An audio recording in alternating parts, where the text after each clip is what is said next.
दलित मतदार असेल तर बडव बडव बडवा तुम्ही भाषण करताय, नावासहित सांगताय, मतदारसंघासहित सांगताय। मुस्लिम दुबार मतदार असेल तर तो तुमचा कडवा हे मांडू पाहताय। राज ठाकरे म्हणतात टेम्पोवर पुरावे आलेत, मग हे कुठे गेले? विरले, हवेत विरले। या वोट जिहादाचे समर्थक राज ठाकरेजी अजूनही वेळ गेली नाही, तुम्ही बनू नका।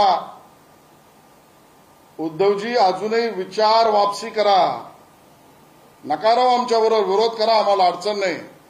नाही, तो त्यांचा केविल होण्याचा प्रयत्न आहे। जेव्हा आम्ही अख्ख्या यादीमध्ये सुधारणा करा मागतोय त्याच्यामध्ये हिंदू, मुस्लिम, शीख, ईसाई सगळे आलेले आहेत। आणि आम्ही त्या दिवशी जी काय उदाहरणं दिली त्याच्यामध्ये एक तर उदाहरण आहे की वडील हिंदू, मुलगा मुस्लिम वगैरे ते आहे ना, हे सगळं आहे।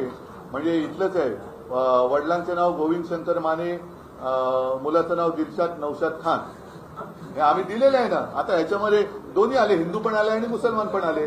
म्हणजे आमच्या आरोपांना जर का किंमत नसेल तर किमान आशिष शेलारनी जी माहिती दिली त्याला तरी जागा।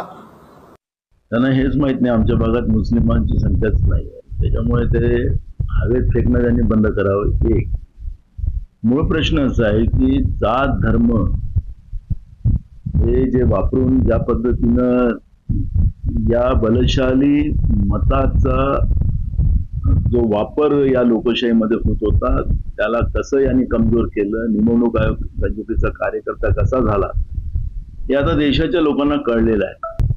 हा जो हिंदू मुसलमानाचा जो वाद निर्माण करून या लोकशाहीला कमजोर करण्याचं पाप ही लोक करायला निघालेले आहेत, त्यांनी पहिले थांबवावं, आमची त्यांना नम्र विनंती।